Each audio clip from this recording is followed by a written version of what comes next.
Today, we're looking at how to keep competition simple on social media. This is 42nd East Bakehouse, and they're an absolutely gorgeous New York style bakehouse based in the UK, and they've got a few shops. And what I absolutely love is how they use social media basically as like a kind of window into their a shop window, if you like. You know, it's a window into their little world. And as you can see from the gorgeous photos, they do take some amazing pictures of their items that they sell. But what drove serious engagement was actually this here. So this was fancy winning a cookie dough Easter egg. Be sure to be following us, like this post, tag your pals and share to your story. Happy Easter. So they've kept to the same format that they always keep it to, which is an amazing image of their item. They have made it obviously, you know, like themed for the time of year.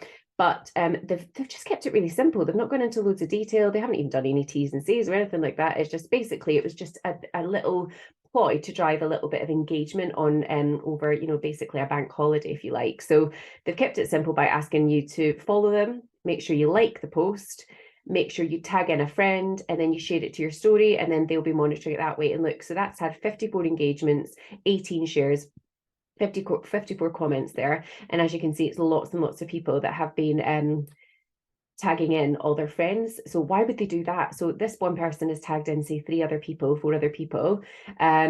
And this one's tagged in 1, 2, 3, 4, 5, 6, 7. So the idea with that is that, so I might be following them, for example, but if I tag in 5 more friends, then that's 5 new people that are going to be following the page. That's 5 new customers that they could have. So that's what it's all about. But it's all about keeping it simple. You don't have to overcomplicate things on social media, particularly competitions.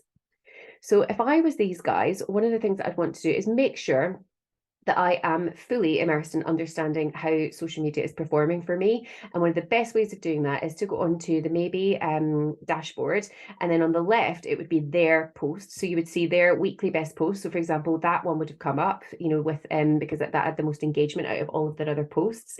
And then they can start to compare. They could compare to literally any other bakehouse. They can compare it to another cafe. They can compare it to another baker, you know, someone that they want to, I guess, emulate, or someone they want to learn from. And then they can start to compare all of their stats. They can look at their stats versus theirs.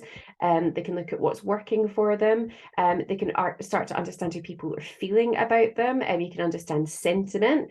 You can see who's got influence in the conversation. So actually who's influential, you know, so is it customers that are talking about them? Is it I don't know, is it food bloggers, for example? And if there's nothing there, then guess what? You need to get more people to engage with you. You need to get more people to chat to you. And they will only be able to do that if they pop on the Maybe dashboard and start interacting. Now, as always, if you've got any questions at all, click on the little blue button. We love to help.